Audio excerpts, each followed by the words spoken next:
Hey, college football fans, what up? It's the one and only Cole Thompson here, and I've told you a million times, email me, slide the DMs on Twitter, and I'll turn your question into a one-off video.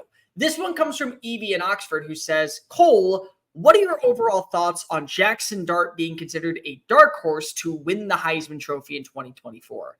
Well, Evie, I hate to be the bearer of bad news. If you ask me, he's not a dark horse. In fact, he's one of my favorites to actually make it to New York City. But before we begin, if you're new to the channel, welcome on in. Make sure that you like the video, hit the ring notification. That way you don't miss a single episode of Just Saying It. And of course, hit subscribe because we're talking college football every single day leading up to week 1 and well throughout 2024. Like, rate, review, hit subscribe. Make sure you tell your friends, family, mortal enemies, best of bros, college football aficionados about this channel because we're on the race to become the #1 YouTube show talking about your favorite sport. And also follow me on all the socials at Mr. Cole Thompson, the exact same as my YouTube handle. By the way, I'm going to do this all throughout the offseason. This is your time. This is where we go crazy. This is the part where college football fans come out of the blue and cannot wait for week 1 to arrive. So send me your questions. Email me, colethompsonwriting@gmail.com, or slide in the DMs on Twitter at Mr. Cole Thompson.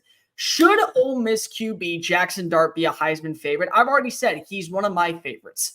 And honestly, right now, when you look according to FanDuel, he's got the 6th best odds, if I'm not mistaken, to take home college football's finest award for an individual. And that might be the most bang for buck value that you can find. What's so interesting is you hear people talk so much about what Lane Kiffin's offense is. And most fans don't truly understand how balanced of a consistent basis Lane runs his offense. Most people see gung-ho, high-tempo passing, air raid attack, slinging it around the yard, making it look easy, and that's not really the case.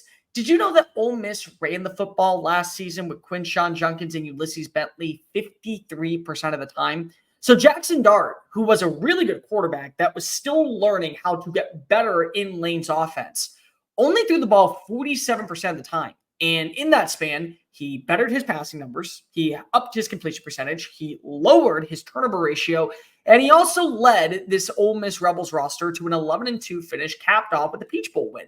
And he realized at this point, I could go pro.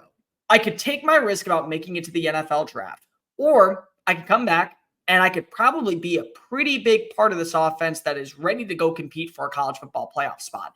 When you look at Ole Miss right now going into the year, what's your opinion? Honestly, what's your opinion of Ole Miss when you think about this roster?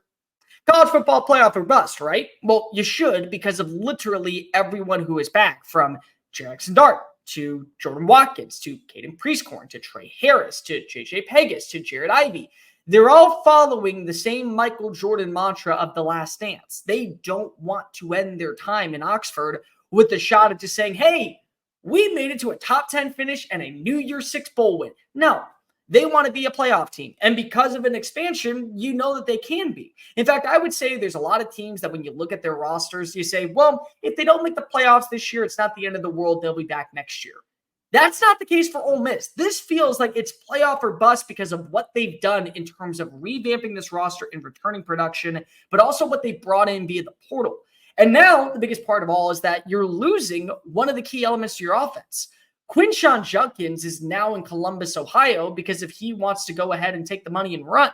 And I'm not saying that that's a bad thing. When it's NIL and you got to do what's best for you, never allow loyalty to ever dictate your own persona. If coaches are allowed to leave in the middle of the night, players should be allowed to have that same element. But now you're going to have a running back by committee room. And I like this running back room, especially with Ulysses Bentley, Henry Parrish Jr. coming back on in. You brought over 2 new guys this offseason. I think there's a lot of potential for Ole Miss to have a good rushing attack. Maybe not at the same level as it was last year, but still pretty decent. But also, Jaxson Dart's going to be an X factor for this team. And you look at the weapons that are returning. It's not only another year in Lane's system.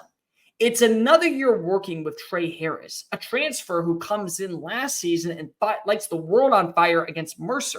It's another year with Jordan Watkins, who comes on in from Louisville and is now going into year 3. It's another year with Caden Prieskorn, who was injured most of the season and then came on strong toward the end. And you kind of replace Dayton Wade with a little bit of an upgrade in terms of you get Juice Wells, who at one point was a 1,000-yard receiver at James Madison, and also had over 900 receiving yards at South Carolina. And so you look at the passing attack and what the numbers could look like. It always helps to benefit when you have a great supporting cast around you. That's something that people kind of always forget about. Yeah, it's nice to have a good quarterback that can make every throw under the sun. But those teams that usually are going to the playoff and the ones that usually are represented in New York City, they have a good supporting cast around them, whether it be Jaden Daniels last year, whether it be Tim Tebow back in 2007, whether it be Johnny Manziel with Mike Evans as his go-to target. Like, they always have good names around them to better their numbers. And Jaxson Dart, he's not only a great quarterback, but he's going to be the veteran in that room. And there's very little left for him to learn. At this point, everything comes down to mastering the offense. Everything comes down to building a cohesive relationship with what you have with Lane Kiffin. It's building those relationships inside of that huddle. It's making sure that you're going through your progression. And by the second or third second, you realize, oh, I got to get the ball out here, and I got my wide receiver that's going to be catching it 15 yards down the field. I don't see a reason why Jaxson Dart is not already a favorite for most people. He's coming back and he's playing for an SEC school. That's already a massive win. He's playing for an SEC school that has preseason expectations to go to the college football playoff. That's another massive win. He has all of that, plus a team that is built to go to the playoff and win playoff games. And he's got a completed supporting cast that can help him average, what were we talking about? 285, 315 passing yards per game. Maybe you talk about 3.5 touchdowns per game, 40 touchdowns on the year. He lowers his interception ratio like he did last season. You're talking about a quarterback that's going to be compared right alongside Carson Beck, right alongside Quinn Ewers, and maybe even make a jump surpassing those two in the process en route to being the best quarterback in college football. Jaxson Dart can be that guy.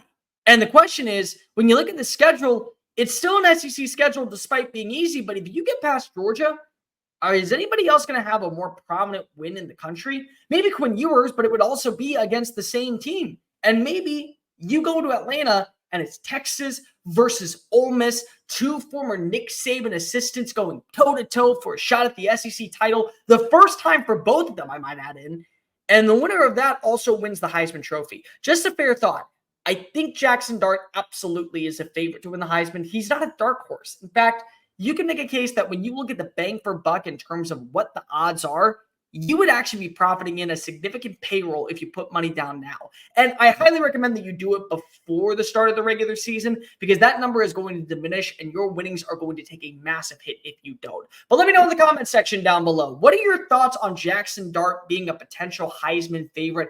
Do you think he can win the award in 2024? Also, make sure that you like, rate, review, hit subscribe, and make sure that you also are following me on all the social channels at Mr. Cole Thompson, Twitter, Facebook, Instagram, X, whatever you see fit. Make sure that also you tell your friends, family, mortal enemies, SEC faithful, Ole Miss fans everywhere. I know that there's a lot of Ole Miss fans in the chat. Tell everybody about this channel, because I'd rather be the #1 college football community than just the #1 college football YouTube show. But if both happen, I'm not going to complain. And as always, make sure that you hit subscribe to keep up with what we're doing talking college football. And again, you want your question read live on here? I just took Evie's question. Go ahead and email me, ColeThompsonWriting@gmail.com. There's a link in the description down below. Slide in my DMs on Twitter. I love interacting with the college football faithful. I am Cole Thompson. Until next time, folks, later.